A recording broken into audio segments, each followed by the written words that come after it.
Hey, folks, thanks for coming in today. I got a special treat. I've wanted to interview this man for years, actually. And I'm not making this up. He is one of my favorite comedians, and he's also my wife's one of her favorite comedians. Years ago, I'll tell you exactly 24 years ago, that's how long ago, I was in Toronto. I got to do a little set, and they said, this next, Mr. Ron Vaudry, he'll be up next. And I thought, I just want to grab my stuff and go. And I remember when he came out, all the comics came out and watched him, including the audience. And it was absolutely, I mean, to this day, my wife remembers his bits and stuff. It's just, it's pretty remarkable. And he is what's known as a comedian's comedian, meaning other comics watch him just to sit there, not to steal his material, but to watch him and just go, holy shit, this guy's good, So without further ado, I give you Mr. Ron Vaudry. Ron, thank you so much for doing this. I really appreciate this. Yeah, well, I've got nothing but time for the last 18 months, so thank you for helping me fill an hour of it. I know it's been absolutely, if somebody told you this 2 years ago, would you believe them? Yes, actually, I predicted it almost 2 years ago. When it first came out, I scanned every medium I could find, looked at it for a solid month through December and January, and I told a friend of mine then, Daryl Lennox, this is going to be years, 2 years easy.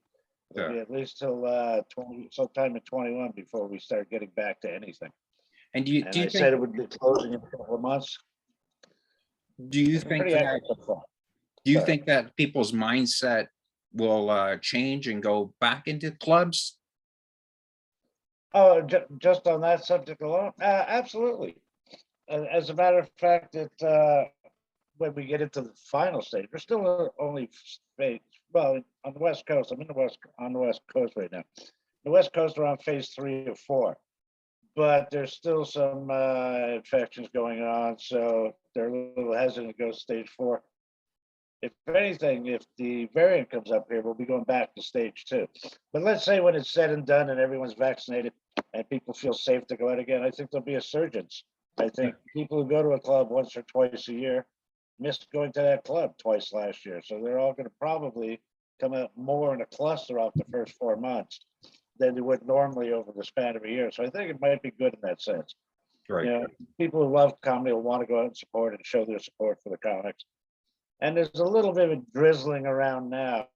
Crowds are still small because people are still cautious about crowds. But the enthusiasm is higher than I've seen it in a long time.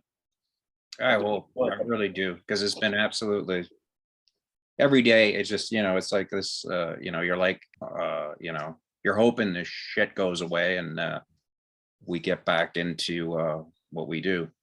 But one thing that I remember, I remember the topics that you would talk about, and how comedy these days just seems very vanilla, if you understand what I mean. If you were to say anything, and I've never seen you say anything that I never found it offensive or anything like that. And I found it just funny. Do you see it as, once you tell the joker, that's that old saying where the only person that could talk back to him is the gesture or the joker. And once you silence the joker, because the joker pretty much made fun of society or what's going on in the world today. And the court jester is akin to that fellow who stood over Caesar's shoulder saying, "You're just a man." Yes. And the court jester is supposed to keep the king humble. Yeah. But as far as social satirism is concerned, I suppose they're the last court jesters, but they don't exist here in Canada. Canada's always been that way. If you're leaning towards, is it a question of woke or political correctness? It's always been Canada's objective in the entertainment business to project an image of Canada that they'd like to show. Not the one that exists, not the one that we play within, but the one they want to project. And it's obvious in the television shows they allow on air. It's obvious in the celebrities that they talk to, the comics who get sitcoms like Jerry D and Brent Butt. They want middle of the road. They want safety. They want no letters. It's a very fragile postal system, apparently. They want no letters of complaint. And that's why you're not going to see too much of that going on in Canada, because there are no real court jesters. You know, I love Rick Mercer. I love the way he tags politics, but he never inserts himself into issues. He just attacks the superficial. He's one of the best out there, but even he doesn't go in deep. Instead, he'll have a pajama party at Harper's house. A sleepover was one of his sketches, while this guy's selling out our natural resources to the universe. Right. Anybody but a Canadian. So they don't really talk about politics. They don't delve in it because they're terrified of opinions in this country. Yeah, because if you you know what, I never like what was that show? This hour has too many minutes. Remember that show? Yeah. So it Part was of the Podco expansion. remember, it was like, instead of attacking politics, it was kind of like the politician would call up the comedian and say, hey, can you do some funny sketch with me? You know, and Well, yeah, I see what you're saying, but I don't think politicians have that much intelligence or foresight. It's more the comics going, what bit can I do for him to make him look good that he'll let me do this again? right. Yeah, they Yeah. don't want to offend anybody. The secret of Canadian success is don't offend anybody, which also means you don't get to say anything either. Right. And There's that's such thing as social satire in this country. that's something that I've always, whenever I've seen you, you always have the I don't give a shit mentality, which I love, It reminds me of a Bill Hicks kind of you do. You remind me of a Bill Hicks Yeah, I type get of, a lot of that.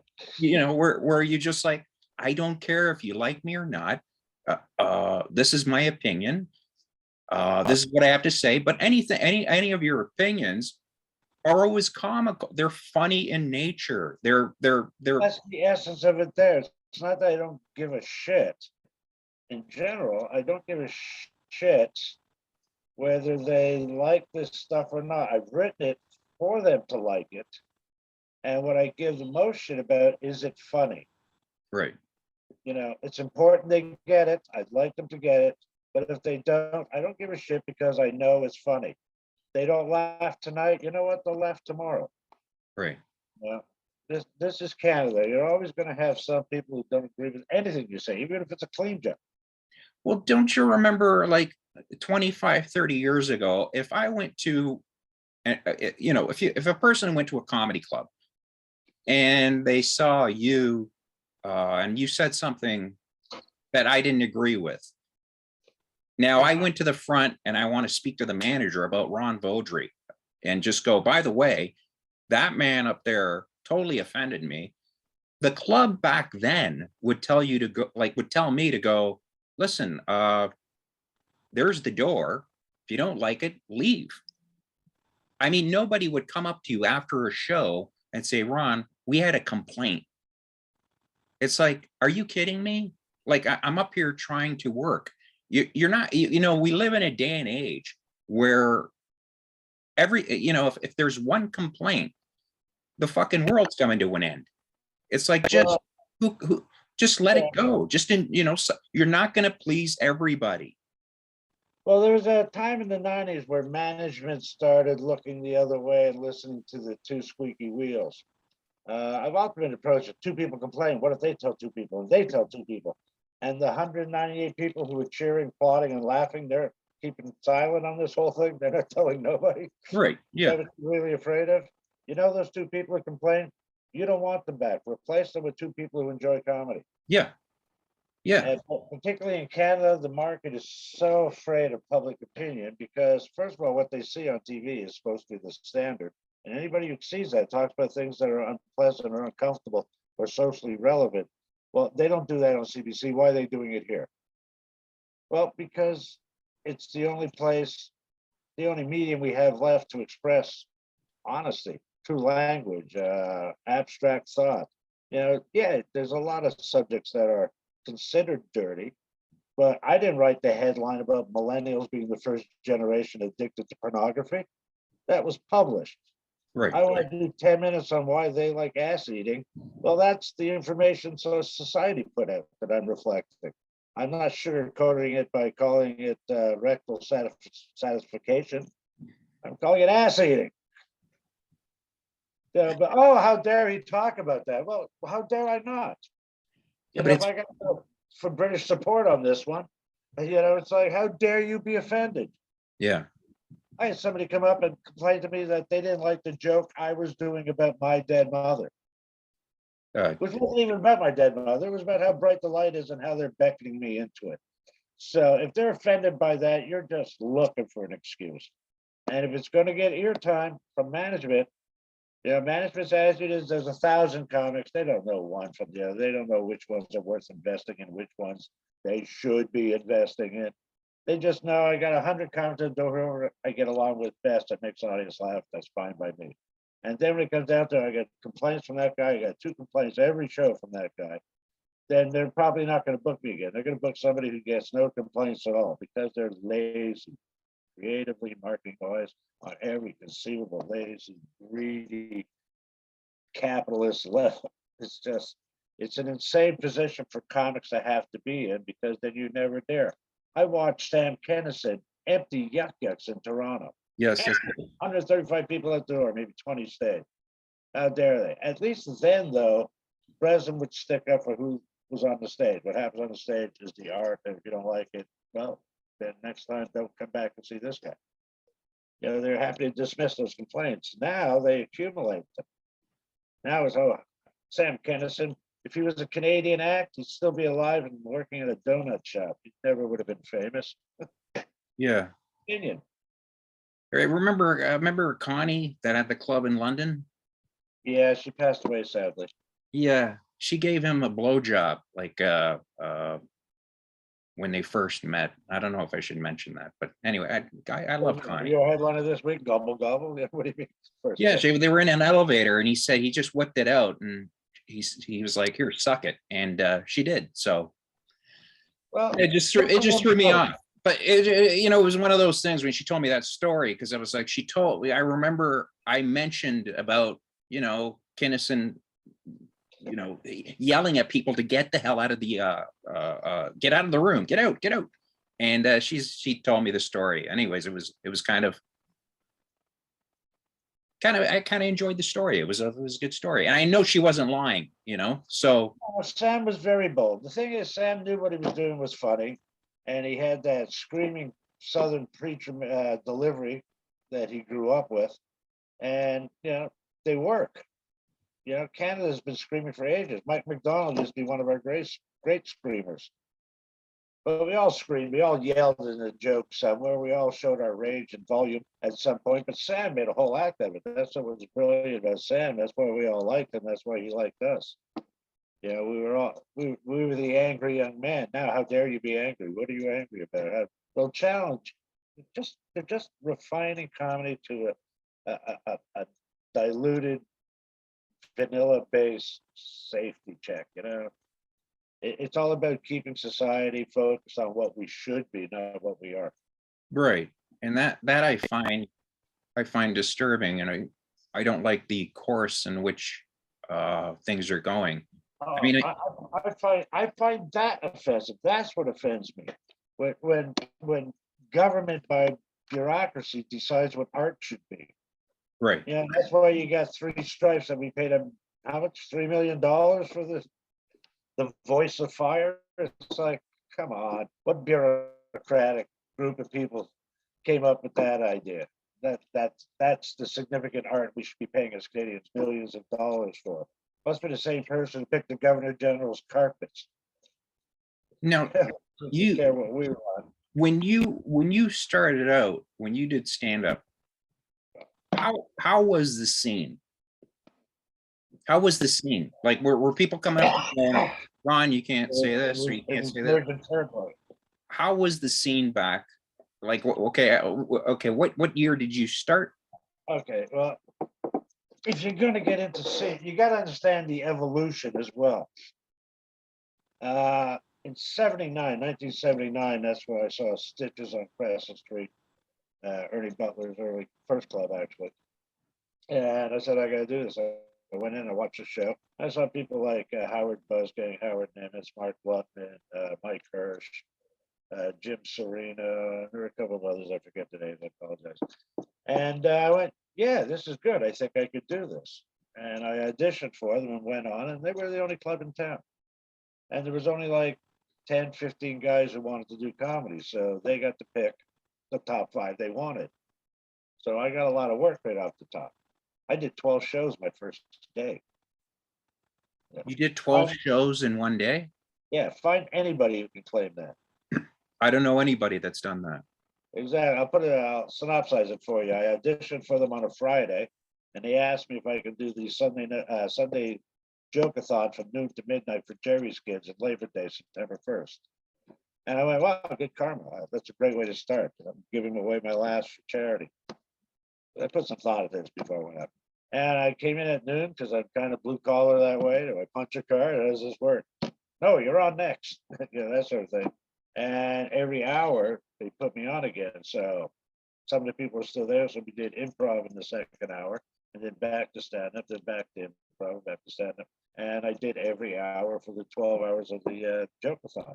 And then we sent all the money off to Jerry's Kids in Plattsburgh, New York. So I got over a lot of stage fright all of the first day. First set I might have been a little nervous, but after I did the improv, did my first set again, and it worked even better because I improved it. By the end of the night, I had 10 new minutes of stand-up material, and I knew how to do improv. So show me a comic and get that. And I feel bad for the comics now trying to start because they might get 1, 2, maybe 3 amateur nights at Yuck Yucks a year. Yeah. If they're not great. Yeah. Like I don't, experience. Yeah. It was an open field. There was just a little 70-seat club. There were like 5 or 6 comics they used. I auditioned. They liked me. I played there a lot. Then Yuck Yucks came to town, and I sort of went with the bigger deal. The bigger plan was that we all stick together under one flag. We can run comedy in this country, and they got to come to us for the best comics in the country. And we supported that effort and went out and did tours to promote them so they could get partners to open clubs across the country. And the idea is you can fly 3 acts to Edmonton. They can do a weekend in Edmonton, a weekend in Calgary, and a weekend in the Mountain Run. And that will pay for all 3. Each club, each run will pay for their 1 flight. So instead of each club paying for 3 flights, each club would pay for 1 flight, and the comic stay with them for 3 weeks and do them all. Right. Smart plan. And when the money comes rolling in, we'll have all the power. Okay, well, the money came rolling in. They got sold out. You know what? They were still selling us for $120 a show to a crowd of 420 people paying $12 a head. You know, so that's when it blew up. Then they had enough comics to go, well, we don't need you then. If you're going to bark and bitch, we find somebody who'll do it for less. And we'll find somebody to do it for less. And we'll find somebody to eat shit and do it for less. And then they got down to this amateur squad that they used. And the acts got weaker, and the front end of the show got weaker, and then the MC suddenly got weaker. Then the headliners started getting weaker. Then the good headliners who play it 4 times a year and keep that club pumped were only playing it once a year, once every 18 months, because everybody got a little piece of pie. And they use these substandard comics to go in your place because they work for cheaper. And guess what? The audience is gone. Oh, it's the marketing, it's the season, it's the economy. No, Right. Has been. Ron, I've said that for years. I've said if you're gonna put shit comics on, and I don't mean to shit on anybody's material. I'm no Sam Kinison, trust me. I'm no Ron Vaudry, okay? But when you start putting, and I notice this with a lot of clubs, they will not pay, like to get Ron, like if you want Ron, it's going to cost $1,000, okay? Just $1,000 to do a corporate, okay, for him to play. Now, he's going to be worth every single penny because they are going to laugh their brains out and they're going to remember him from years to come. I've seen guys go out to corporates that shouldn't be allowed to go to corporates and were horrible. And the crowd was not happy. I bet you they didn't swear. No, they didn't swear. Well, that's why they were happy. No, the crowd was not happy. The head office was happy, but the crowd was Yeah, not that's, happy. that's, They didn't that's find why it they were funny. happy. They you know, they thought, you know, like there are some comics out there that you know, do not need to swear that are funny, but there are There's so some comics little that are respect just for comedy in the first place right now.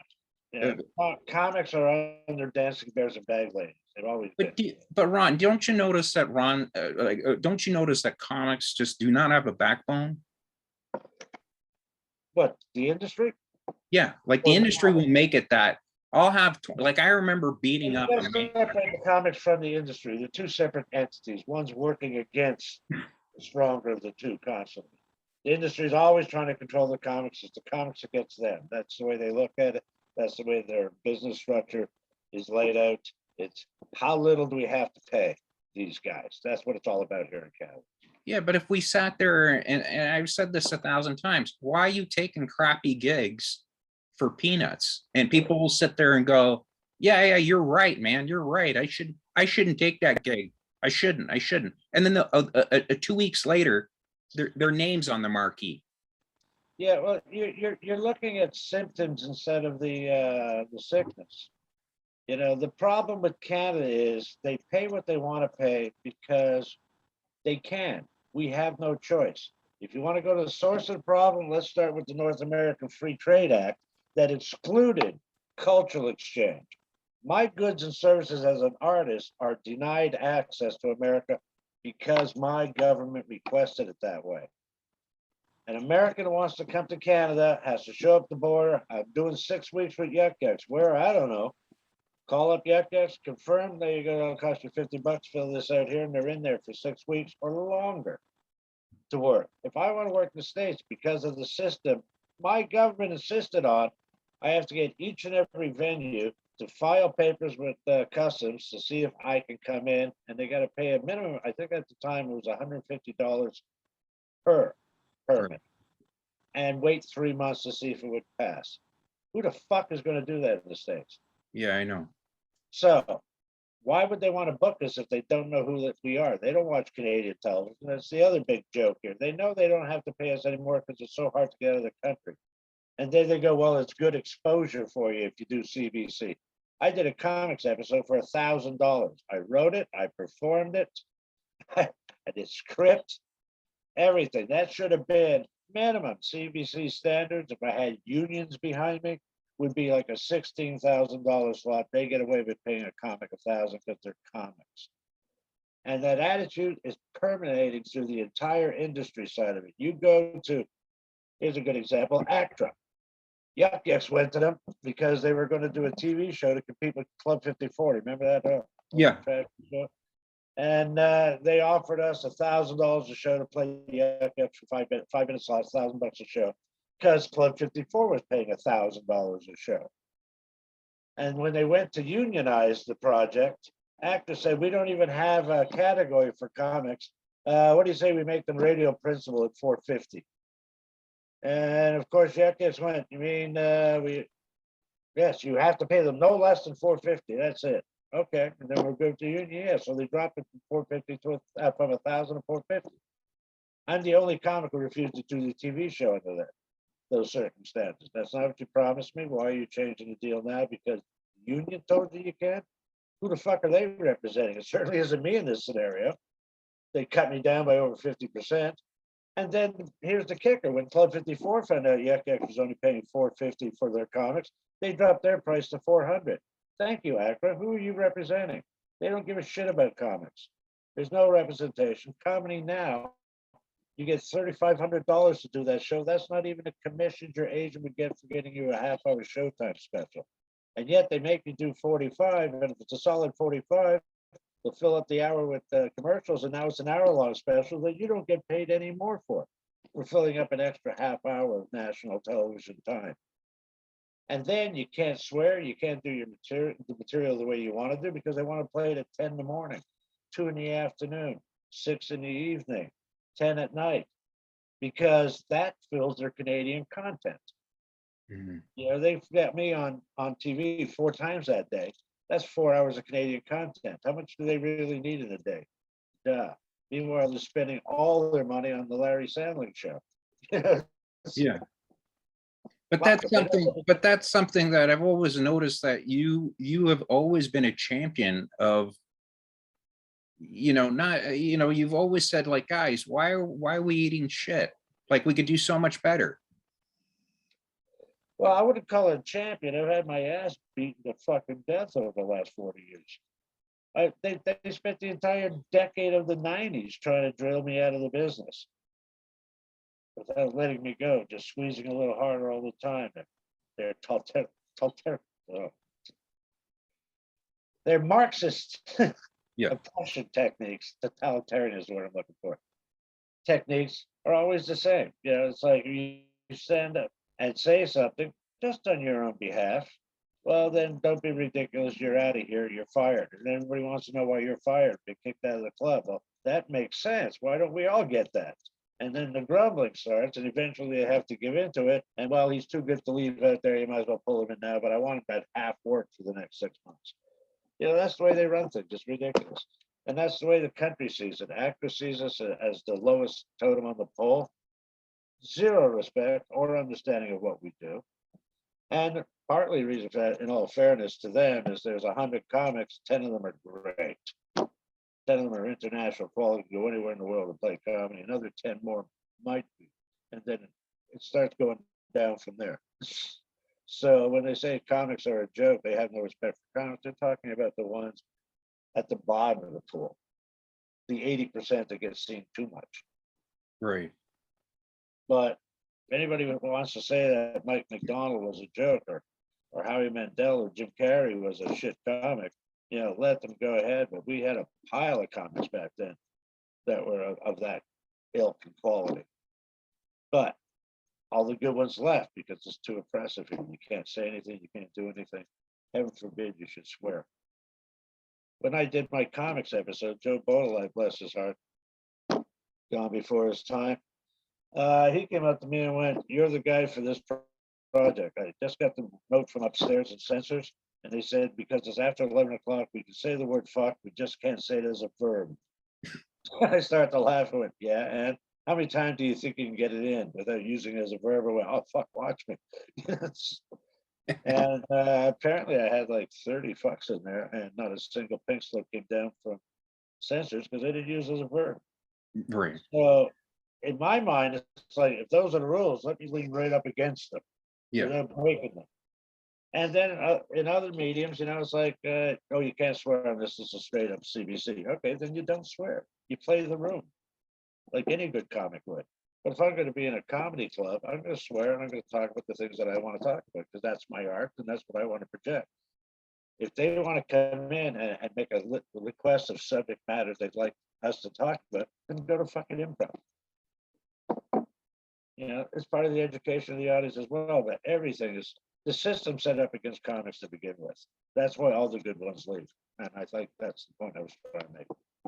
Do you feel like that, like the CBC or any of the, like, I remember I would always pitch a show to CTV every year. I would pitch several shows. And finally, after about the 5th year, I just said to the guy, his name was, I think it was Chris.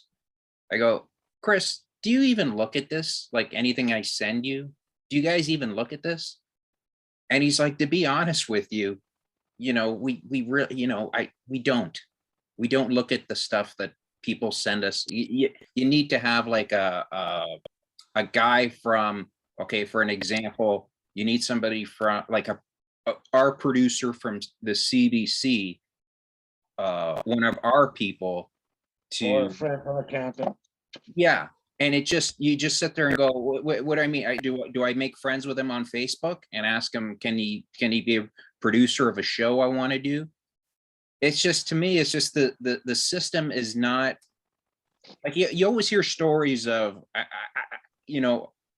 Benny Hill, where, and this is, Benny Hill or whatever, but where he would walk into it and just say, walk into the CBC or BBC back then and just say, "Excuse me, I have an idea for a show. I'm a comedian. Here are my notes. What do you think about him?" and and somebody would sit there, be it the president or whoever, would sit there, look at your stuff and say, you know, this is what they said to him. They look at it and they go, okay, great. How many of these do you think you could do? And I just think these days, those days are long gone. I understand that, but it's just like the system is just, unless somebody likes you, and I mean, I got into an argument with an agent where I just said, listen, I don't like the way you're talking to me.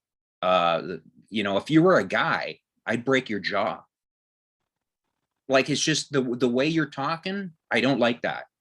You know, it's like you're talking to somebody like they're a dog or a cat or whatever. Well, yeah, you have the right, reflex. It just shouldn't be tied in with violence. There's a way to be equally non-violently ignorant back to them and still enjoy yourself. But the point that you're talking about, and the point that it reminds me of, I used to do this joke about how the CBC was the worst bureaucracy since the Chinese government. 90-year-olds telling 80-year-olds which 70-year-olds are hip. Yeah, holy fuck, keep those specials flying. Wayne and Schuster, kids love them. You know, and I just mocked the whole system. You know, little gas station or prairies. I mocked the whole middle of the road bullshit about it. But that's exactly what it is. These guys rise up, and they're all interconnected, and it's a little game with them, and they have their agenda of a projected identity for Canada. And here's my favorite example of that. Mike McDonald was doing a really bad sitcom in the 80s called Mosquito Lake about cottage country. Oh, I like that show. Yeah, it was passable. The point is, there was a scene where Mike came home and he was locked out of the cabin, and he read the note that they went into town and he threw it over his shoulder. Cut. Let's do that again. This time, Mike, fold up the paper and put it in your pocket. We don't litter in Canada. Okay, from the top. Let's go. Are you kidding me? I'm not kidding you. Now, see, now that's funny. I got that from the horse's mouth that night after the shoot. He was telling me that story. I went, "You're out of your fucking mind. How is this ever going to work, this sitcom? They won't let you be funny." Yeah. They think these producers and accountants that come in and go, "I think it'd be funny if you said this." And the producer goes, "Yeah," and then goes to the writers and changes his line. You know, they do that all the time. You know, everyone's got their finger in the pie. Open mic, Mike Bullard show. 3 really great writers on that show.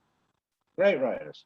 But for some reason, everything they write that they thought were really funny would go to somebody in production and go, no, that's too offensive.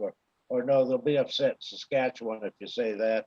And it was so they just castrated that writing team to handing out the pablum that they knew they would accept every week. Right. And if you're wondering why the Bullet Show was weak, that's why it was weak. Not that they weren't great writers, not that Mike couldn't handle an interview, but the content was so watered down and safe that it didn't even try to compete with any other American version of that show. And they weren't showing it in America. So his viewership was like, well, mostly the noontime show. If you add all the numbers together, it was weak. It was weak, and that's why, because somebody who's not funny is controlling funny. But do you think that if somebody like, you know, the CBC just had, you know, even if you're a female, They can't die fast enough to get a good show on.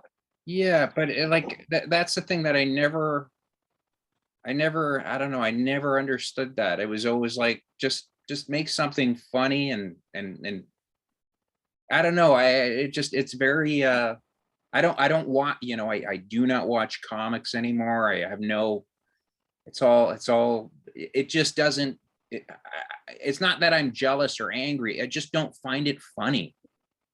Well, because there's no standard. You know, are you a comic? Have you headlined anywhere? Or you're middle? Okay, you're on. Here's your 30-minute special. Now, Joe Bodolai did that with comics, and Joe Bodolai was ahead of his time because his idea was good, bad, or indifferent. I want to show the entire comedy scene, and you each get your half hour, produce your time, and sell yourself. And I thought it was great because there was a low end of talent in that experience too, but he did everybody. And you could do what you wanted to. And unfortunately, well, not unfortunately, I thought it was funny as fuck. I did all Canadian content material in my 16 minutes, and for my 8-minute B-reel, I handcuffed myself to the fence of the American embassy and pleaded for political asylum based on artistic persecution by the CBC and CTV. And then I went on to make my case in the sketch. Right. And the closing was supposed to be John Lennon playing jealous guy and me shoveling under the Lake Ontario from the beaches, bitching about how all the good TV shows are down there to do. Right. And instead, they changed the song to American Woman because it was $250 cheaper than a Beatle tune, a Lennon tune specifically, and ruined the end of it. But Joe loved the idea that I was challenging that way, making fun of the system. And I was told shortly after that Senator Fair didn't think it was very nice that I was biting the hand that feeds them. Rumor has it. And I've never done any of her productions or been allowed to do any CBC TV since. Interesting, isn't it? Yeah. Yeah, very. And ACTRA doesn't back you up. She's taken writing credits on shows that she has nothing to do with, but put her name on as producer. But they won't give the performers the writing credit because the writers union don't fuck around. They'll make you pay a fair wage for writers. That's why all material is conceived by comics. There's no conceived union, is there? And they just good exposure for you, kid. Good exposure. Go on. Is she still the boss of Well, she was never really the boss, but Joe Baudry was supposed to be the president of the Comedy Network. And everybody wrote a letter to the CRTC that I know from the stand-up industry supported Joe Baudry running whoever's backing him, which happened to be CTV. And they got the contract. Then she dumped Baudry and took on her friend from CBC Accounting to run the comedy. Now, an accountant is the father of humor, not the father of it. He thought he was Lorne Michaels. First thing he did was put all his money into a sketch group out of Edmonton. Then he'd be the next Lorne Michaels. And they'd had one, maybe 2 episodes with any kind of content in it. Then the show fell apart because these kids hadn't been doing it that long. They weren't ready the first series. But he thought that's his way in. And as far as they treated comics throughout the entire Comedy Network, oh, gee, we're going to have a reward for the best comic ever. Who's going to win that? I don't know. Who's doing a series for the Comedy Network next year? It's going to be released. Oh, Ron James. He doesn't do a lot of comedy, but he's good. Sure, they want to nominate him, fine. How do I vote? Oh, as a comic, I don't vote. Who votes? ACTRA. What does ACTRA think of comics? Not much. So Ron James, the sketch improv actor, will get their support because they just made him do a series. Voyageur, I think, or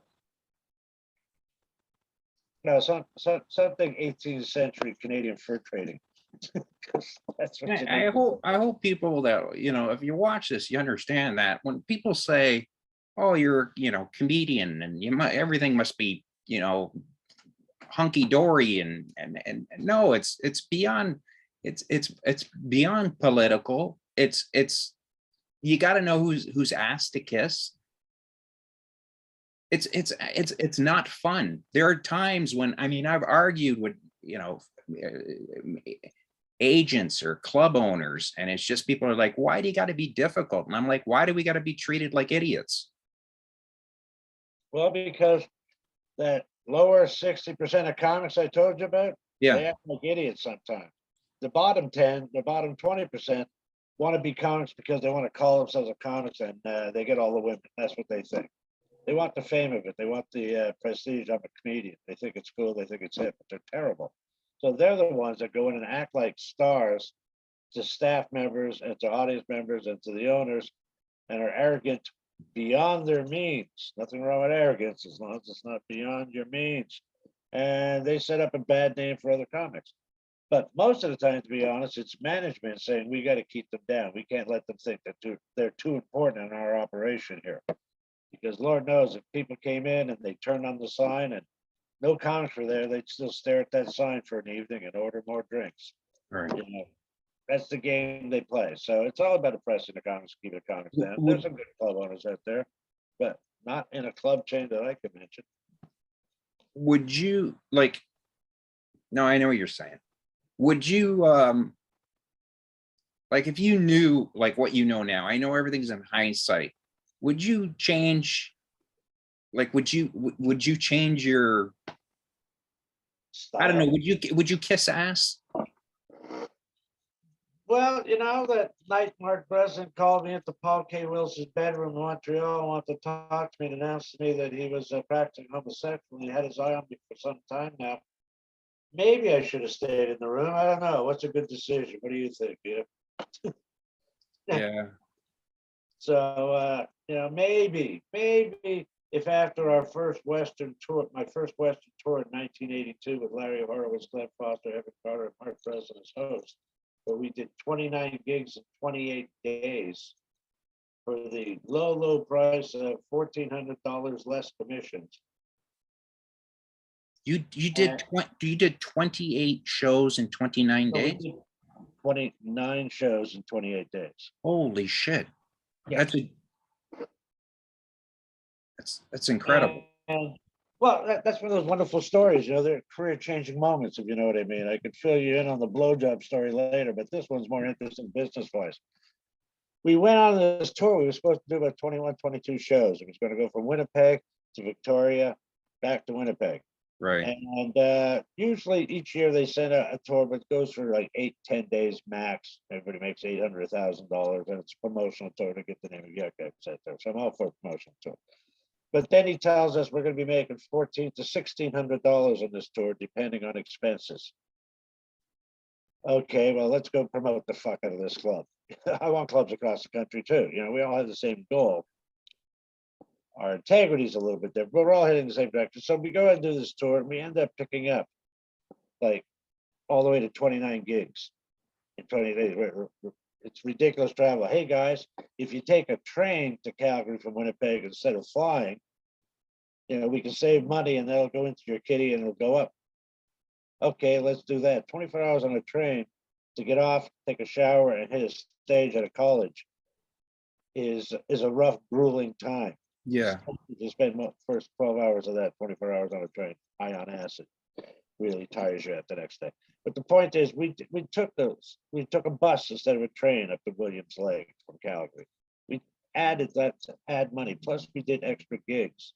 In the first week in Winnipeg, we were doing 3 shows a night. We were each doing 15 minutes and doing 3 different shows of different time. And we worked our butts off. And at the end of that tour, the last week, President comes in and tells us how his apartment's been robbed. They stole his stereo, his TV, his VCR, his records, even stole his suits. Who would do that? And I went, I don't like the sound of this. And then, oh, by the way, we're making less money than we thought on this tour. Well, how's that possible? You got 7 extra gigs on it? They didn't pay anything? Larry took off to fly back for 3 days to do a television show, make $1,000, and he's still getting a full share. You're getting a full share. He flew ahead, by the way, to all these gigs and did the press. And every piece of press across the country was Mark Breslin's Yuck Yucks and Mark Breslin and my talented stable of comics. No names were mentioned. So then he's telling us we're getting less than we're supposed to get paid. So Larry Horowitz, Evan Carter, Glenn Foster all went, fuck him, let him do the Mark Breslin show for the rest of this week. And I said, no, why are you going to be unprofessional? Let's not blame the audiences. Let's not blame the people who booked us. Why punish them? Monday morning when we get back to the office, we walk in and go, we want to see the receipts. Why am I getting so little? Why are you charging me commissions on a tour where we went out for 29 gigs in 28 days? Why are we getting charged? We never charged anybody else commission. Oh, no one ever made that much. No, they made about 800,000. We all spent about $20 a day, $650 advances out of that 1,400 after 15% of commissions off the top of that. What do you think I got paid at the end of that tour? I said, no, I'm going to go to the office on Monday. We'll hash it out. So everybody agreed. We went on and did the rest of our shows, the last 3 shows in that tour. And on the Monday morning, the other 3 decided, oh, I'm not going to go in. What's the point? He's only going to kick our ass. Because the point is, if you don't go in, he's going to bend you over his desk every fucking time. You got to stop it at the beginning. And I went in and I discussed it with him, and his arguments fell apart like paper in the wind, and he lost his temper and got mad and threw me out of the club. How dare I question him? I'm Mark Breslin. He's fucking nobody. Okay, so I'm thrown out. You guys got into an argument in the office? Yeah. I was the only one who went on the Monday morning to meet with Mark. Right. and the other three comics didn't go in. So I'm going in alone. So, And but Ron, that's what I mean about no backbone. could I go back and change that? I don't know. Who would I have to be to change that? Who would I have to be to go, well, you know, he's a practicing homosexual, and this is my career. What do I got to do? You know, well, he's taken half the money I earned, but well, I want a career in this. What am I supposed to do? Yeah. He forged my name on a fucking contract with Just for Laughs. Stole $150, making himself my representation, taking 15% of the negotiation, the gig that I booked myself. And of course I can sue him and get my $150 back, but then I'd never work again because you don't have no obligation to book me ever again. Right. That's the game that they play. So they get away with these levels of extortion and theft. They sent me to Hawaii knowing full well they had no intentions of paying me for my 2 weeks in Hawaii. They hadn't paid the 6 acts prior to me, which is 12 weeks worth of acts. They didn't pay because that place was going out of business. And he laughed about it. Silverman laughed in my face. I went, oh, after enough long distance phone calls, they'll stop bugging me for their money. And that was their attitude. And yet after 6 weeks of not paying comics, of 12 weeks of not paying comics, 6 comics, he sent me out to Hawaii anyways to do the gig, knowing full well he had no intention of paying me the 1,500 American. He owed me for 2 weeks. And came back, well, it's out of business. Sorry, that company no longer exists. And they do that kind of stuff all the time. And what are you going to do? Cry to the union? Oops, we don't have one. Are we going to cry to ACTRA? Oops, they don't give a fuck. CBC doesn't want to hear it. No, they tell us you're a troublemaker. Got to avoid the troublemakers. Who told you that? Well, Yeah, not a business. Not a comic. but Ron, that's the thing that I never understood. Like they would always call anytime you question something, you were considered a troublemaker. And it's like, no, I'm just questioning. Well, I'm just questioning. it's You like know. anyone whose authority is questioned. If they're acting beyond their authority and you question them, you're a troublemaker.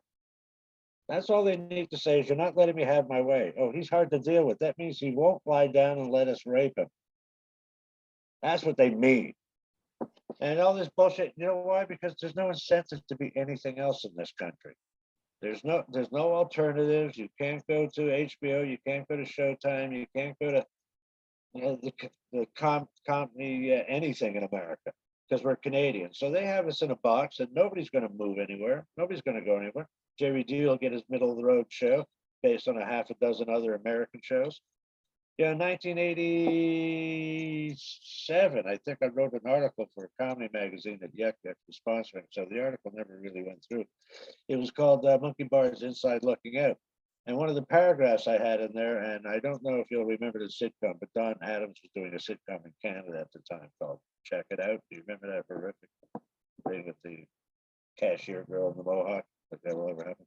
Right. Anyways, and I wrote the article that CBC and CTV are content with rummaging through the bulk bins of 20-year-old has-been American sitcom formulas. If you don't believe me, check it out.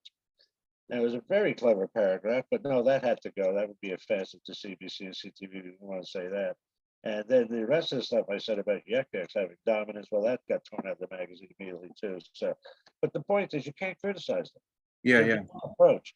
They know you can't get across the border unless you've got money.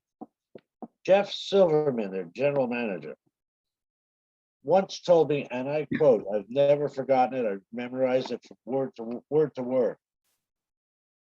And he actually had the stupidity to say to my face, it's in our best interest to keep you living hand to mouth because we let you make any money, you'll save it up, move to the States, become famous, outprice yourself out of our market, then we can't use you anymore.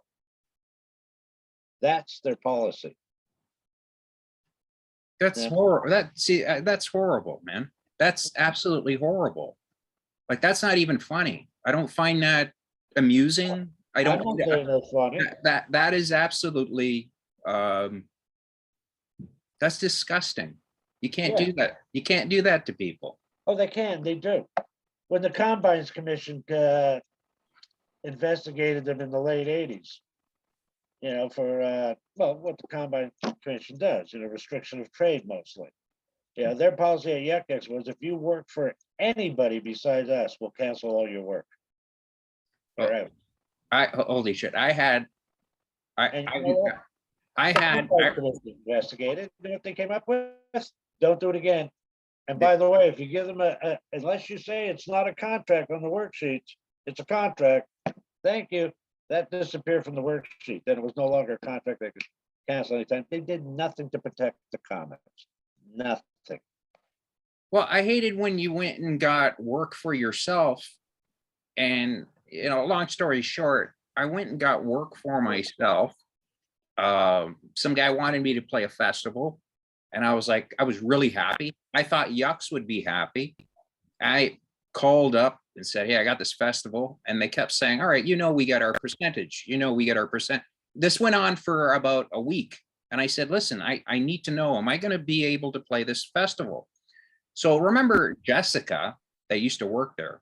So I go, I immediately, she comes on, she goes, if you want to be known as a Yuck Yucks comic, we get our percentage. And I go, yeah, I know. And that's exactly how I said it. This is after about 5 people I've talked to at Yucks, where they just kept putting me, to somebody else. Did you hurt her feelings?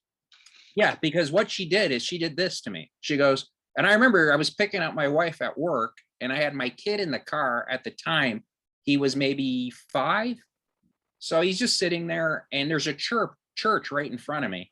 And all of a sudden I go, yeah, I understand, Jessica. Yeah. That's what I said.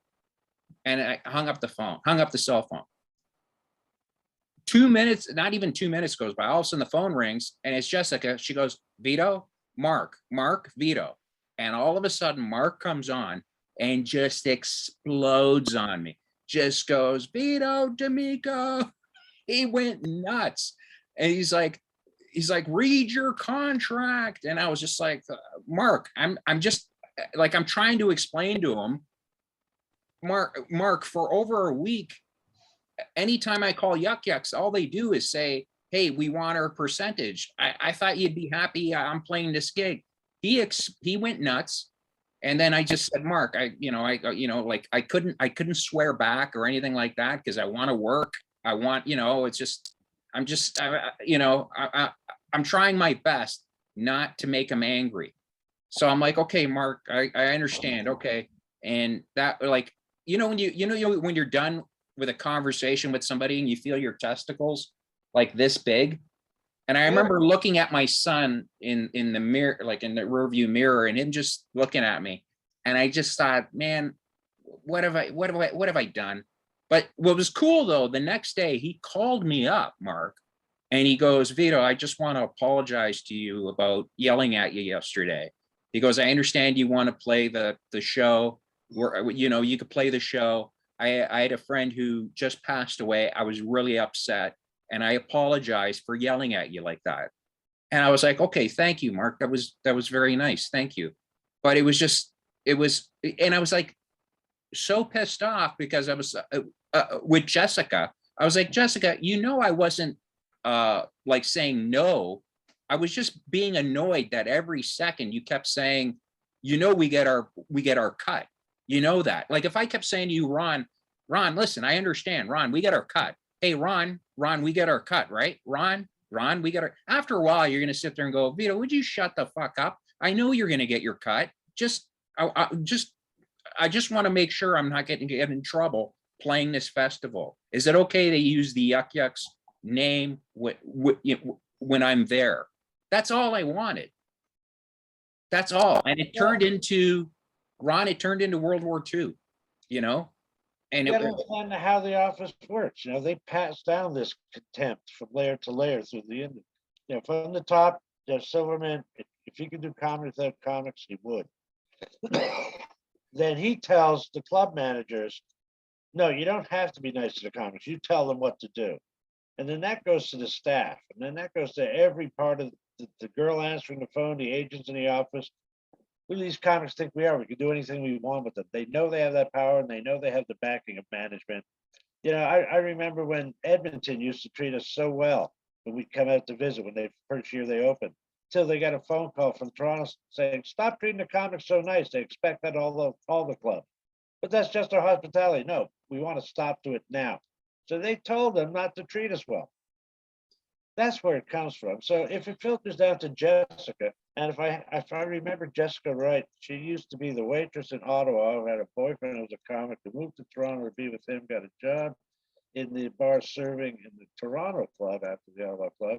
And then she got a job upstairs in the office answering phones for the frazzled agent we had working the phones then.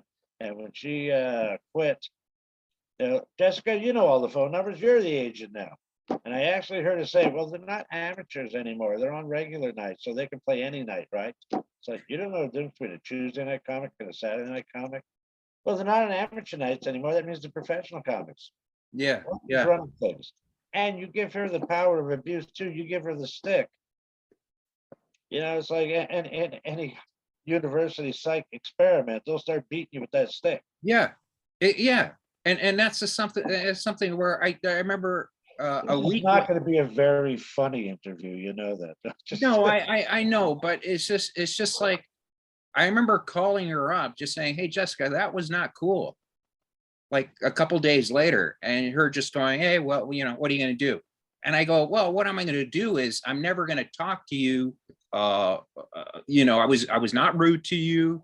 I was nice to you, and that was not cool what you did." She pretty much just hung up on me. And I was just like, whatever, man. I was just fucking. yeah, you're best not to deal with any of that. If I would go back and change anything, I'd play them. I wouldn't offer them the respect I offered them and been honest with them. I would have played them and manipulated them like the mindless children that they are.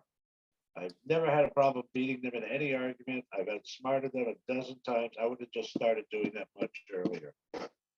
Yeah, but Ron, the thing that No, they don't deserve the respect to be spoken to. no, I know, but if I and I'm not telling Mark how to run his club or anything like that. I'm not telling anybody how to run their club, but you pay for what you get. I mean, I'm no a 5-star comic, but you are.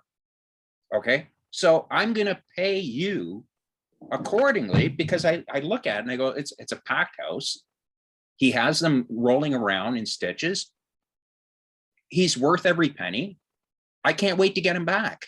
You know, that like it's just that's the way it should work, but it doesn't work that way. No, well, in all fairness, it's like Mark was never really a nice guy, but he's a smart guy. And originally, when it was just the one club in Toronto and possibly with the Ottawa club, you had the stage. Comics like Mike got famous for doing 3-hour shows because once you put the headliner on, it's his night. He does a minimum of 40, but if he wants to do an hour and a half, 2 hours, if he's killing, that's even better. People want to come back and see that again. They get excited by that. And then the bean counters came in, the people who manage things for Mark. And well, we only sell 2% more liquor between the 90 minutes and 2 hours. So what's the point of going to 2 hours or paying a half hour of extra salary on people? Stop the show there at 90 minutes. And then all of a sudden, somebody goes over 5-10 minutes. Now the headliner's got to take more time off of his show. And it's like, well, okay, we're going to be like that from now on. An hour is a concert. Get rid of the middle act and pay me more for it. Which they try to take out the middle act, pay you the same to do more time. It's like, it's not the way it works, buddy. But yeah, I'm going to do a book about my entire 25, 30 years with Yuck Yucks. And I'm going to expose every dirty little secret and story that I've witnessed over the 30 fucking years of being with those cunts. And it's going to be a happy story because in the end, I keep doing comedy and I keep getting funnier and they don't win. So there's a happy ending to it, but there's a million stories of their abuse, Right. millions of stories. I can just do mine and fill a book. I've been fired 5, 7 times so far. It's nothing to be afraid of. It only lasts about a week or 2. Yeah, but that's the thing that I've always admired about you is you just don't care like what maybe you do care, but it's just, to me it always seemed like about different what most people do. Yeah, but you've got the talent, Ron, where you could sit there and go, you know what, if I don't work your club or whatever, I could go to some other club. I don't need to kiss your ass. You have the talent to do that. It's like that, but it's a step further. If you'd never let me do comedy again, you think I'm going to stop being funny? I'm going to make the girl at the hot dog stand in the theater laugh. I'm going to make the guy who takes my ticket laugh. I'll make the guy who sits beside me laugh. I'll still get laughs in my life. I'm just not going to profit from them, and neither will they. So I don't care if they want to fire me from the whole organization. They've done it many times. I found myself starting from scratch like half a dozen times, like calling up everybody. Well, I thought you were Yuck Yucks. Yuck Yucks said I couldn't use you because you're with them. How come you're on their website all of a sudden? That's true. I was never on their website when I was with them, but as soon as I left them, I'm on their website. Go figure. Huh? And all of those dirty tactics to slow you down, but you pick up momentum and you make some friends outside and you make a few new connections and you find a club in the States, or you play in England a lot. There's a lot of great comics who've gone to Tom Stay, Craig Campbell's over there. There's all kinds of Canadian comics that are over there doing very well. Because they don't want to deal with Yuck Yucks. They don't want to deal with that nonsense anymore. They don't want their livelihood threatened every time they have a bad day or a mood. You know, it's just, Yeah. there's a million stories though. None of it's crazy, but there's lots. The great thing is the time you spend on stage. You know, we built those clubs through the 80s. Those clubs are all full because of the top 20 guys at the time that I mentioned earlier. Fuck, I was going out there for each club 4 times a year. I broke attendance records. I sold out Edmonton in a fucking snowstorm. What was their reaction to all of that? Stop advertising the individual. Yeah, That way that's they that, can't that, claim to be the that draw. that's just a yeah, I don't want to. Win a dime, lose a dollar. Yeah, I don't understand that, you know. I don't know. I don't get that part of it. Well, it's just a bad, flawed business plan. You know, if they're selling art, support the art. I played so many beautiful clubs out there. There's clubs in the UK like the Glee Club. I adore. The Comedy Store in London is the best comedy club on the planet. But the Glee Store, they're chained. They got about 4 clubs, but it's so oriented to the comedy. Everything's about making the comedy the right temperature, the right quantity, the right look, you know, the right lighting, the right sound, the right seating.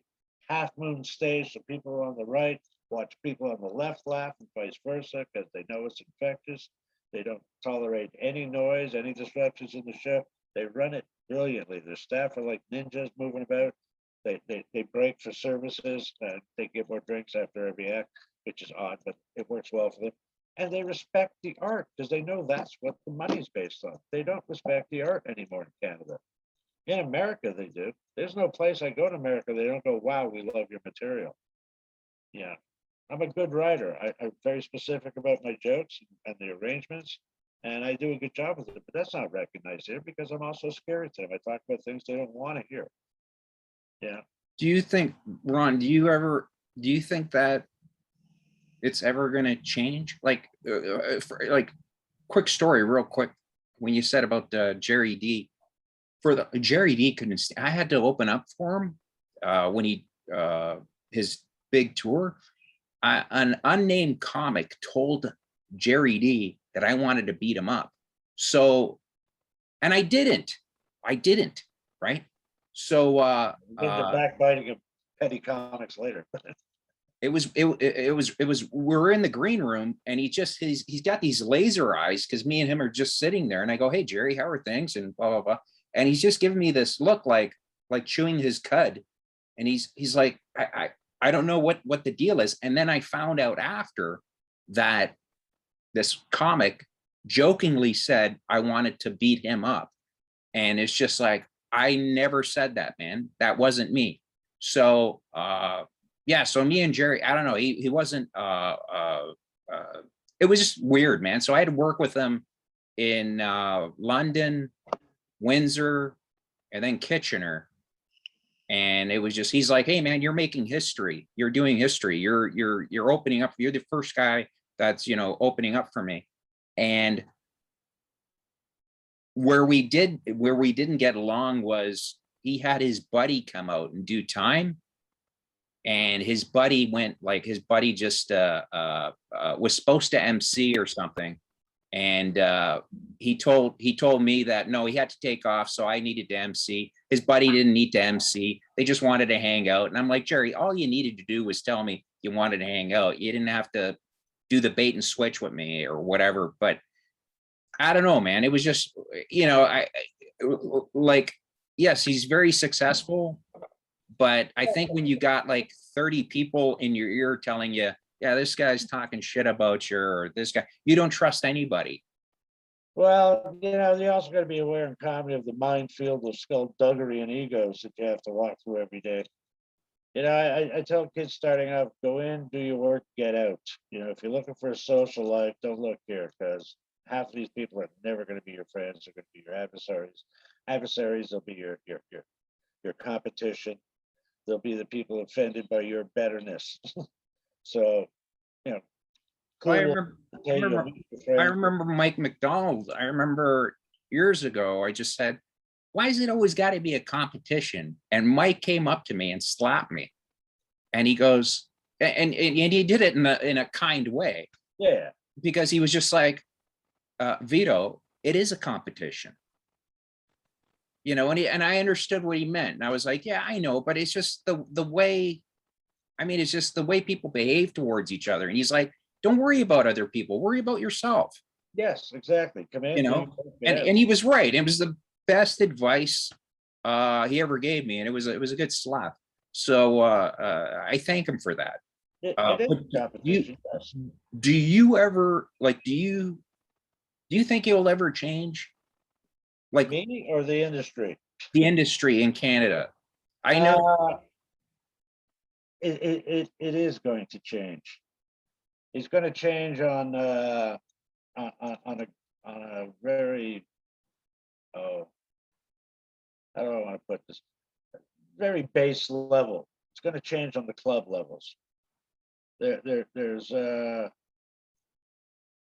there could be very big change coming in the club levels. They've been talking, rumors have been going around for about 4 years of a change. And when that change happens, the standards are going to go up. A guy freshly off amateur night is going to be middling on the weekend. It's going to be quality oriented again, and only quality oriented. A lot of independent clubs, you take Mick Bronson's club, House of Comedy, comic strip in Edmonton, House of Comedy in the States, House of Comedy. They have a standard of quality for the show, production of the show, and a high quality standard for their performers. They only get people who can fill seats. Celebrities of ex-sitcoms or famous comics that are just about to break to the big time that they can still afford in their clubs. They'll bring them in before a Canadian anytime, because we have no recognition.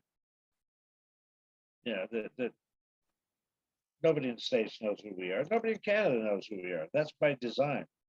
So that will change. Our profiles in clubs are going to change because it'll represent quality again. You're not going to get mixed in the soup of mediocrity and shit. So that will change. And then when it comes to production of comedy, well, that will change too. Because the best comics will be the ones that are in the clubs. And if they want the best comics, they're going to have to come to the clubs. And they're not going to compromise their standards. So they're going to have to raise theirs, or just book a lot of mediocrity on TV and people know the difference. There's always a cycle where people get tired of live comedy and they go to comedy on TV for a while. 10 years, 5 years of dirty comedy equals 5 years of clean comedy on the top. You got yourself, Seinfelds, and you got your Sam Kinnisons.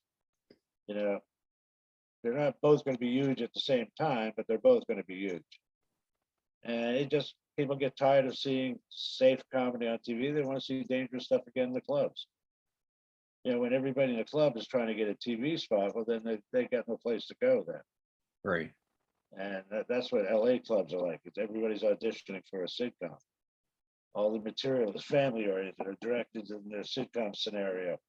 Well, it's like what Ray Romano and Kevin James, when their shows they purposely made their shows like about their family, where somebody could sit there and say, I could make a show with this person. You know what I mean?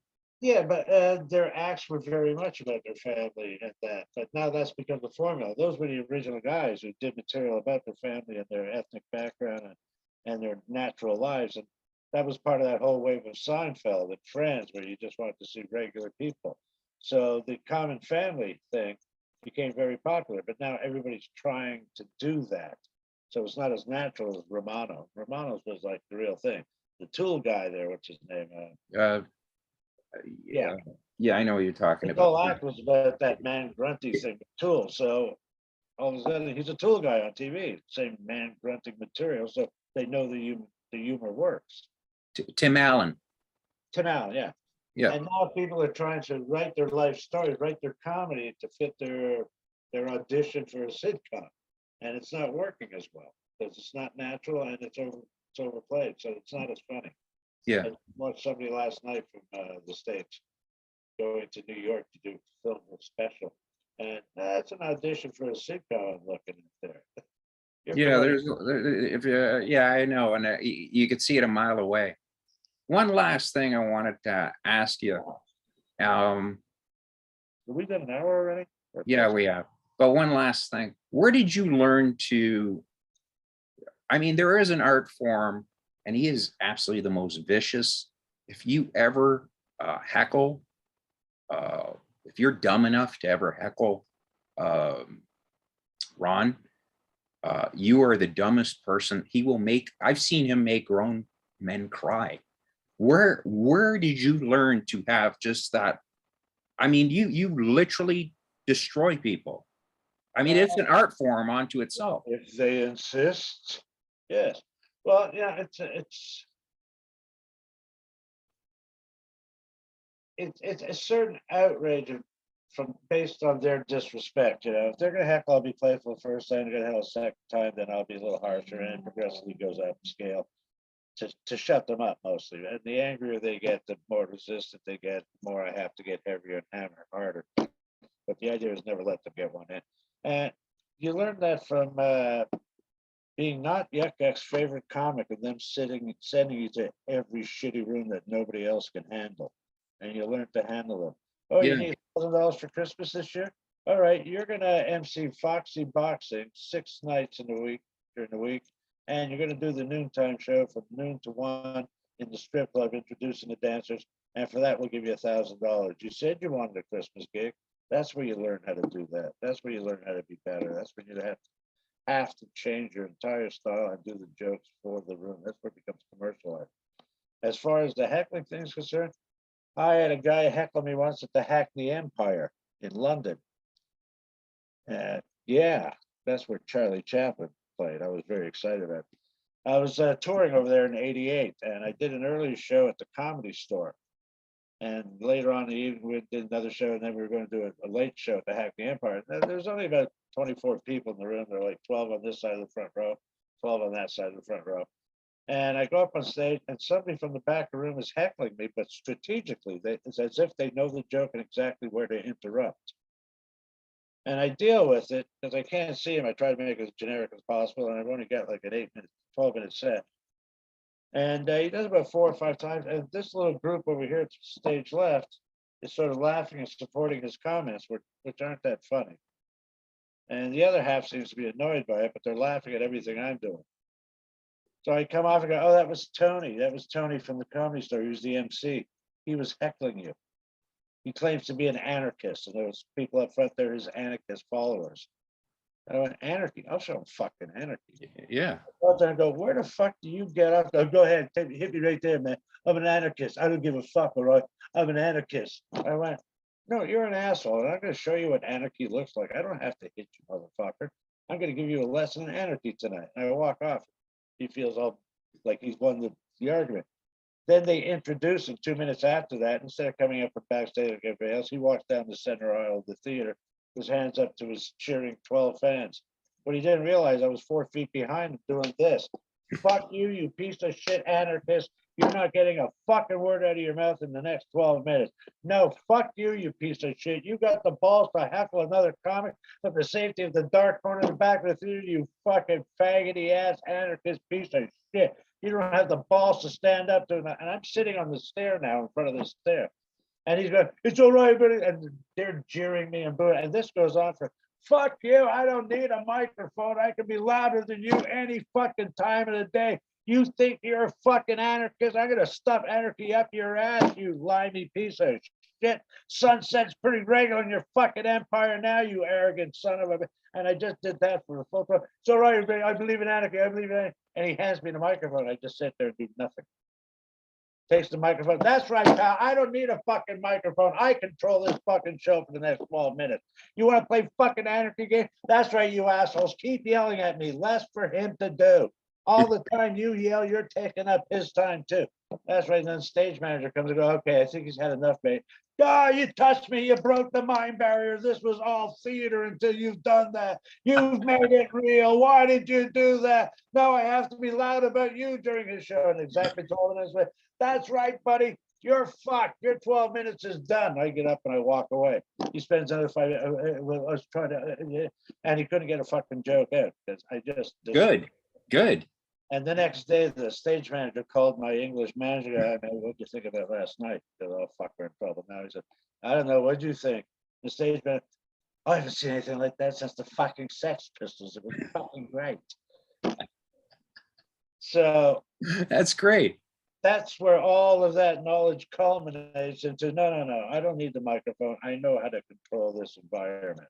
And you're not going to be better than me. You're not going to be funnier than me. You're certainly not going to be louder than me. And your microphone means shit. Yeah. No, it's quite the you are. I mean, saying it and seeing it, folks. If you ever get a chance, go see Ron Vaudry wherever he's playing. I guarantee you will laugh your brains out. You'll laugh like you haven't laughed in years. I've got an album out. They can go listen to me. Well, give me a link to the album, so then that way, if they want to purchase it, they could hit the link and they could contact you. Okay. Yeah. So okay, anything you want to plug? Thin Ice, which is appropriate, I think. Say again. Sorry. It's called Talking on Thin Ice.